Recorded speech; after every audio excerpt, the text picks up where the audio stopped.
the ruling establishment has a lot of, they will stop at nothing to complete their toolkit of control, right? So one of the things that has been missing from the toolkit of total control has been quarantines and curfews, right? So now, welcome to the new world in America, where to get on a bus, to go through a subway station, if you think that the procedures at the TSA are onerous, right? Guess this is coming to a bus depot near you. It's a more invasive way, and the ruling class needs this because, let me say, if the ruling class ever saw wide-scale civil unrest, you'd see an Ebola outbreak in America right away. Okay, so this is, what you see is that Ebola is another tool in the toolbox of the ruling class to control. Yeah, to keep down absolutely, repression. positively, 100%. This is a tool. Right. Ebola doesn't just magically start spreading. And then we have this doctors that come back here. The white people, of course, live. The two whites who got it survived. All the black people that get it die. Right? It's very possible that these one of these NGOs over there is going around with a veil of Ebola or spreading it from a small plane onto villages. The point is to get hundreds of thousands of people infected with it and create the next phase of control. Now, one of the things I'd like to show to back up my my claims here. Here's a document from the Rockefeller Foundation. Rockefeller Foundation, right there. You can zoom in on that, where my finger is. It's called Scenarios for the Future International Development, the Rockefeller Foundation. All right? Okay, let's take a look at what they're saying here. This is something like a 50, 60-page document. I'd like you to go to page 18, if you can look at this up on the internet, but I'll read it off to you. It's called lockstep, lockstep. And this is a phrase that I used right after 2001 when I saw the entire system of the United States, including the population, were in lockstep. So the Congress went along, and yes, it was Osama bin Laden, and the people waved their flag and said, I hate, hate, hate, hate, and everything was in lockstep. Well, in 2010, they published this, Rockefeller Foundation, and here's what they're saying. They're saying that they call it a scenario. These are scenario narratives, and they speak about it in the past tense. So they put out this scenario, lockstep. A world of tighter, top-down government control and more authoritarian leadership with limited innovation and growing citizen pushback. Okay, I'll read a little bit of it. In 2012, the pandemic that the world had been anticipating for years, nobody was anticipating a pandemic, finally hit.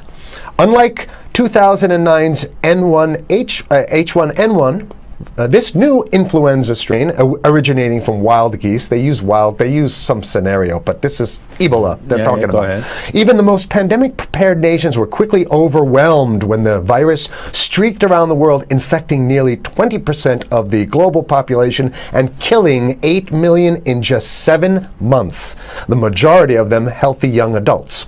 The pandemic also had a deadly effect on economies. You can see the agenda, just naked, raw, naked control agenda written down, and it's anybody's guess how this becomes effectuated in real life. So whether this is written specifically as marching orders or whether people take it upon themselves in the intelligence networks to say, okay, well, this has been produced, so this is the plan here. But these narratives have to be written in advance because the intelligence agencies don't know how to do these narratives. They need help. So these think tanks, they come up with these like Rand Corporation, Rockefeller Foundation. These are think tanks of death. They're not the think tanks, they're not there to find great ways to help people. Right?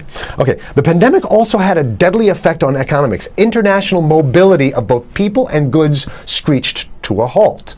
Which is what they want. They want a completely isolated world, right? Debilitating industries like tourism and breaking global supply chains. Well, of course they want tourism stopped because they're not in the tourism business. And they want you at home in your house in front of the TV. Then they got you. Because once you watch the TV, they own your soul. Even locally. Wait a second, we're on television. I mean commercial television, let's say. national. Even locally, normally bustling shops and offices sat empty for months. Okay, so I love how they talk about it in the past tense in 2010. Right? The pandemic blanketed the planet, though disproportionate numbers in Africa died. Southeast Asia and Central America, where the virus spread like wildfire. It sounds like the opening monologue of a disaster movie, right? Exactly. Now listen to, here's the good stuff now. But even in developed countries, containment was a challenge. Now here's this one. I love this one. The United States' initial policy of strongly discouraging, in quotation marks, strongly discouraging citizens from flying proved deadly in its leniency. So they're saying, that... No, keep going. Okay, read it. Proved deadly in its leniency. So they should have been tougher, right? Accelerating the spread of the virus, not just within the United States, but across borders. However, a few countries did fare better. China in particular.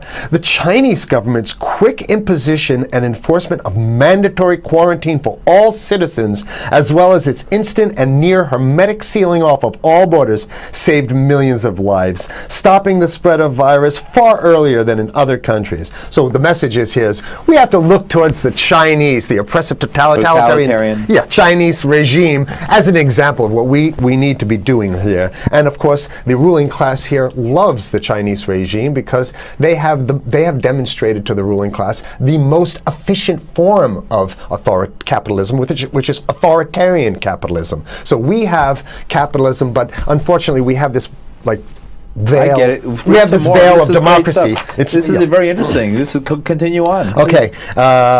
China's government was not the only one that took extreme measures to protect its citizens from risk and exposure. During the pandemic, national leaders around the world flexed their muscles, flexed their authority, and imposed airtight rules and restrictions. You can see the agenda. Go. Okay.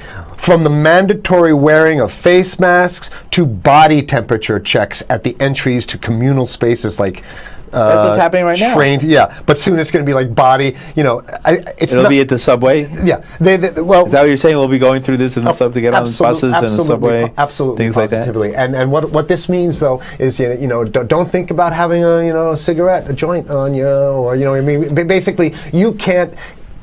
This is a dragnet for everything. So if in order for you in other words, just like with stop and frisk, this is ultimate stop and frisk. This is the ultimate cavity stop and frisk, cavity search kind of thing. All right, so during the pandemic, national leaders around the world flex their authority. Now there's some good stuff. Listen to this.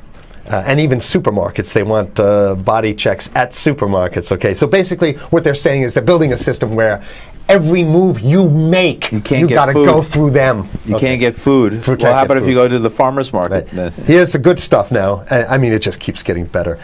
Even after the pandemic faded, this more authoritarian control and oversight of citizens and their activities stuck.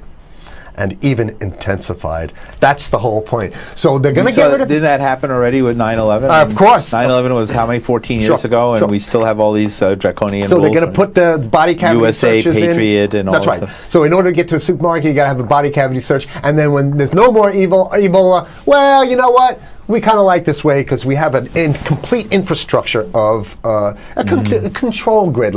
In order to protect themselves from the spread of increasingly global problems, from pandemics and national terrorism to environmental crisis and rising poverty, leaders around the world took a firmer grip on power. Well, what the hell would rising poverty have anything to do with imposing strict citizen controls with face masks? So they're very sloppy stuff here.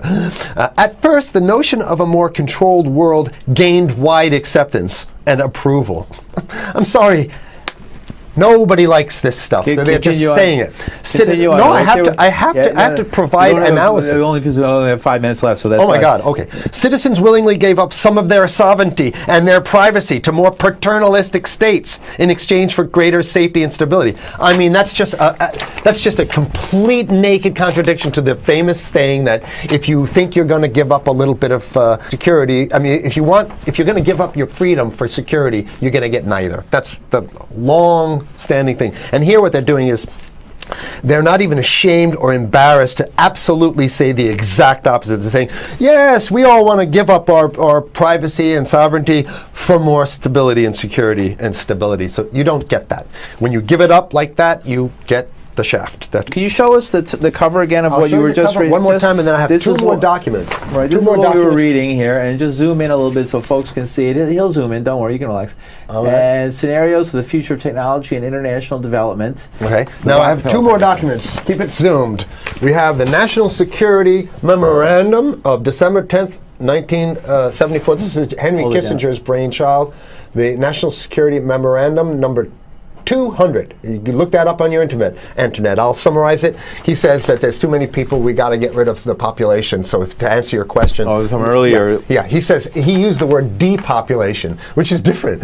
Depopulation means killing people that already exist, and it's to get the minerals, because we need the minerals. And here's another one. The CDC has a patent on Ebola. They've patented it. Yeah? Right. So basically, if you want to get a cure for your Ebola, you got to go. It right up here, right? It says human Ebola virus species and compositions and methods thereof, and it's a patent. It's a patent. They patented the main strain plus something like 17 other strains of it. So they own it now, and I don't know how exactly you can own that, but apparently they've done the same thing. Yeah, I didn't think you could own a natural. Yeah, you can. They've, I guess the main thing to finish off this show is this: that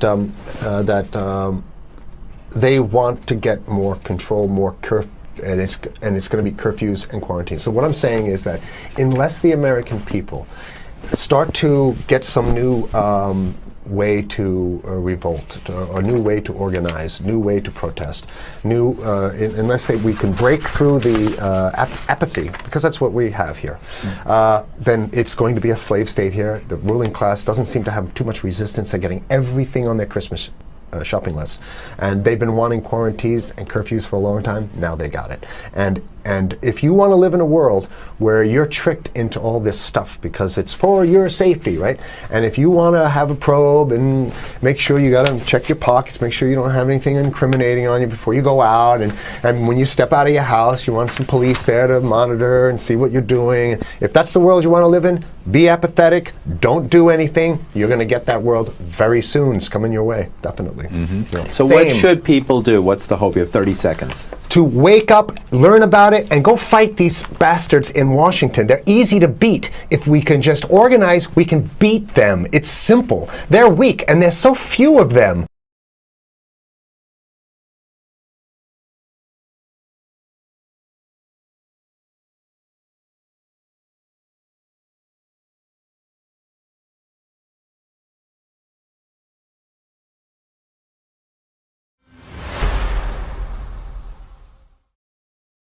אם אהבתם את הסרטון הזה, אתם מוזמנים להצטרף אלינו באתר Nowhere, מקום לדעת, בו אנו משתפים איתכם את הסרטונים שיוטיוב, פייסבוק וטוויטר מנסים לצנזר. הצטרפו אלינו בטלגרם ותמכו בנו בפטריון, כדי שנוכל להמשיך ולחזק את הערוץ ולשתף את האמת על הבריאות והעתיד של כולנו.